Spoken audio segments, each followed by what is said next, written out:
Paulinha, o primeiro assunto é contigo, porque a escolha da atriz israelense Gal Gadot para viver nos cinemas A Rainha do Egito está causando um debate de fundo histórico, né? Conta pra gente quais são as críticas. Bom, primeiro, se você não sabe quem é a Gal Gadot, é a Mulher Maravilha. Então, talvez agora você esteja vislumbrando a face desta mulher israelense. A gente tem foto dela aí para você que não se lembrou. Então, ela está confirmada como a produtora e estrela desse épico cinematográfico para Paramount Pictures. A Cleópatra já foi vivida pela Elizabeth Taylor, nesse clássico de 1963. Inclusive, a gente tem também a imagem da Elizabeth Taylor para vocês relembrarem como Cleópatra, né? E a ideia agora é contar a história pelo ponto de vista da personagem, né? Mulheres, então, na frente da tela, o ponto de vista das mulheres, e também por trás da tela.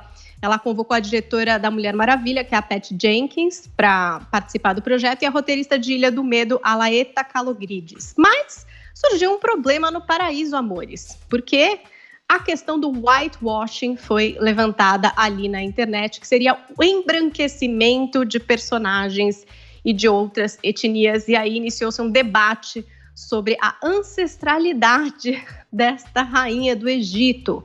A Gal Gadot é branca, nascida em Israel. Poderia ela interpretar a rainha do Nilo? Outros lembraram que a própria Cleópatra era descendente do Ptolomeu, general de Alexandre o Grande, e por ter ascendência grega, poderia ter sido branca. Sabe que tem um estudo de 2017 da egiptóloga Sally Ann Ashton, da Universidade de Cambridge, que embarcou ali numa pesquisa para reconstituir como seria mesmo o rosto desta rainha. E essa pesquisa concluiu que Cleópatra tinha um nariz grande, queixo pontudo, lábios finos, e também tinha aproximadamente 1,52 m e pele escura. Você que está acompanhando em imagens, está vendo essa reconstituição baseada nessa pesquisa de como seria Cleópatra. Será que Gal Gadot poderia interpretar, então, uma mulher greco-macedônia? Não sei, a gente vai decidir isso aqui no Morning Show hoje. E antes, eu só queria dar um recado para quem está esperando Mulher Maravilha 1984, que é o próximo filme da Gal Gadot. Bom, esse filme deve chegar aos cinemas em dezembro desse ano, pelo menos é o que está marcado, mas com aquela possibilidade de só aparecer no ano que vem. E quem está assistindo imagens está vendo aí o post orgulhoso da Gal Gadot quando anunciou esse projeto da história de Cleópatra pelo ponto de vista feminino. Ô Paulinha, tá aparecendo para quem nos assiste nas nossas plataformas digitais de YouTube, Facebook, Twitter, Panflix, um tweet. Fala pra gente que tweet é esse, você pode traduzir também para quem tá no rádio, por favor? Eu acabei de falar que esse é o tweet de anúncio da Gal Gadot, onde exatamente ela explica o projeto, né? Ela diz que vai levar a história de Cleópatra para o cinema, mas pelo ponto de vista da personagem. Então, mulheres à frente da câmera e também por trás da câmera, escalando aí para a direção a Patty Jenkins e para roteiro a Laeta Kalogridis. Muito bem, vamos começar a debater esse assunto aqui no Morning. Adriles, vou começar por você. Senhor. Quais critérios precisam ser adotados para que um ator aí receba a incumbência de interpretar um personagem? Bom, de um personagem histórico, você tem que ter um certo physique de rôle.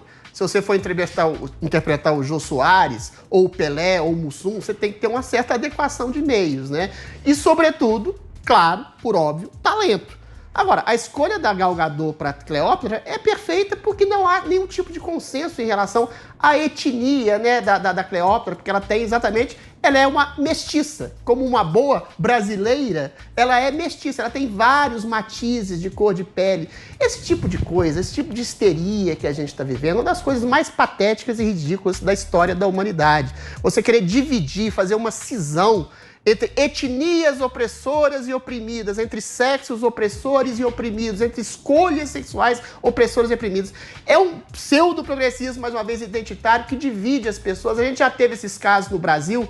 Eu conto 2 casos aqui que são muito sintomáticos disso, né? Uma atriz que tentou viver a Dona Ivone Lara, uma atriz reconhecidíssima, maravilhosa, de teatro, que foi impedida porque não era negra o suficiente. Ou seja, isso é um preconceito reverso, em quem alguém que não pode ser considerado suficientemente negro, que é pardo, que é mestiço, que é oriundo dessa mestiçagem brasileira, por exemplo, não poder interpretar o personagem negro. Por outro lado, quando você tem um ator negro, retinto, como o Seu Jorge interpretando o Marighella, que era branco igual cera, aí pode. Ou seja, é uma coisa identitária e não é só brasileira, mundial, que divide as pessoas. Gente, primeiro, negros e brancos, mestiços, pardos, cafusos, índios, foram todos igualmente opressores e oprimidos ao longo da história. A escravidão negra remonta a 2, 3 séculos atrás. Os próprios negros, os próprios mouros já escravizaram outros povos. Todo mundo foi sacana com todo mundo. Isso é uma besteira de você estabelecer uma hegemonia de uma etnia e aí você colocar critérios socioculturais na própria produção da mulher. Até a questão de um ponto de vista de mulheres feito para as mulheres. Então quer dizer que o Chico Buarque fez letras belíssimas falando sobre a condição feminina, não poderia se colocar no papel da mulher. Esse tipo de cisão, sobretudo um tipo de cisão na arte, que é orientar a arte em termos de bandidos e mocinhos, de acordo com a sua origem, é a própria contestação, é a própria antítese da arte. É você querer fazer uma ideologia travestida de arte. Isso tem que acabar imediatamente, pelo amor de Deus. Ok, e para você, Joel, quais são os critérios?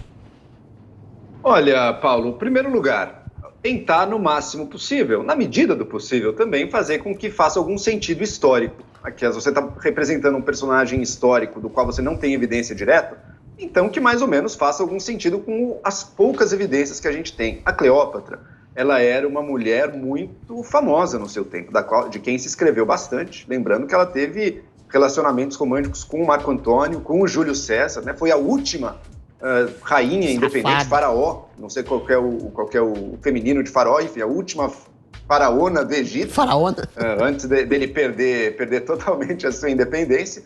Então ela era uma pessoa muito comentada e em nenhum momento as fontes romanas sequer levantam, coisa que faziam com outras pessoas, uma cor de pele diferente dela. Diziam que ela era muito bela, aí sim.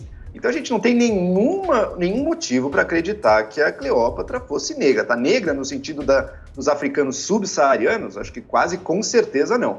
Que pudesse ter daí uma pele um pouco mais escura, porque talvez parte dos ancestrais dela fossem da população egípcia, isso até é possível. Os egípcios, né, antigos, não eram africanos subsaarianos, também não eram árabes, como são a maioria hoje em dia, mas tinham ali um povo do norte da África com uma pele um pouco mais escura que a branca. Tá? Mas qual que é o ramo principal da genealogia dela?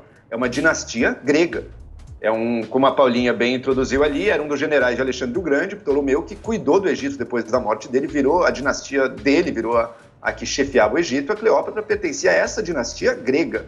Então não tem sentido nenhum quando as pessoas exigem que a Cleópatra seja negra, ou que não possa ser uma atriz branca como a Gal Gadot. Para mim está completamente dentro do que é uma hipótese bem plausível de como era a aparência da Cleópatra.